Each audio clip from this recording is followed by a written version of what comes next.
Des pompes funèbres sont transformées en salons électro. On associe toujours un grand artiste à un lieu un peu particulier, un peu insolite ou décalé. Le funiculaire de Montmartre s'élancera ainsi en musique. Une nymphe s'installera au 3e étage de la Tour Eiffel. Ses visiteurs seront priés de la tenir éveillée en lui racontant des histoires. De l'autre côté de la Seine, la grande bibliothèque prête une de ses tours au fondu de jeux vidéo. Plus académique mais également ouvert toute la nuit et gratuit.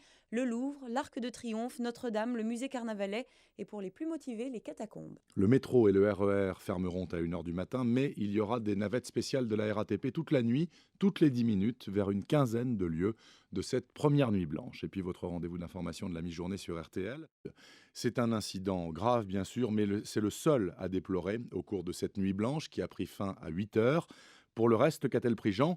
Il y avait beaucoup de monde et c'était très sympa. Bain de minuit en eau rouge, joutes oratoires dans une cantine, rencontre à la chandelle avec des brontosaures du musée d'histoire naturelle. Cette nuit fut des plus étranges. Élodie et ses amis, eux, avaient choisi une visite des catacombes. Ah, le piège, c'est quoi? C'est un labyrinthe. Donc c'est par là. Ok. Donc c'est quand même un peu impressionnant. Je m'attendais pas autant doucement, mais bon là ça va mieux. On commence à sortir, donc on se rétablit quelque peu.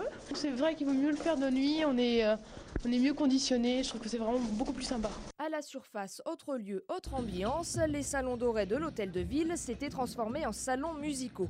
Ambiance électro ou classique, le visiteur, un verre à la main, pouvait passer de salle en salle au gré de ses goûts artistiques. À moins qu'il ne préfère, comme Mathieu, y faire une pause avant d'enchaîner d'autres visites. C'est bien fichu pour les lumières, je trouve ça assez sobre. Ça nous est permis, on est là. C'est la première étape et la deuxième, peut-être la seconde, on sait rien, mais la deuxième, ce sera les pompes funèbres. Ou alors le bateau phare, le musée Carnavalet, la patinoire de Paris, la Bibliothèque nationale. Au final, tous les lieux ouverts cette nuit ont fait le plein de visiteurs. Et à l'heure qu'il est, on ne sait pas si la conteuse, perchée au 3e étage de la Tour Eiffel, a fini par s'endormir.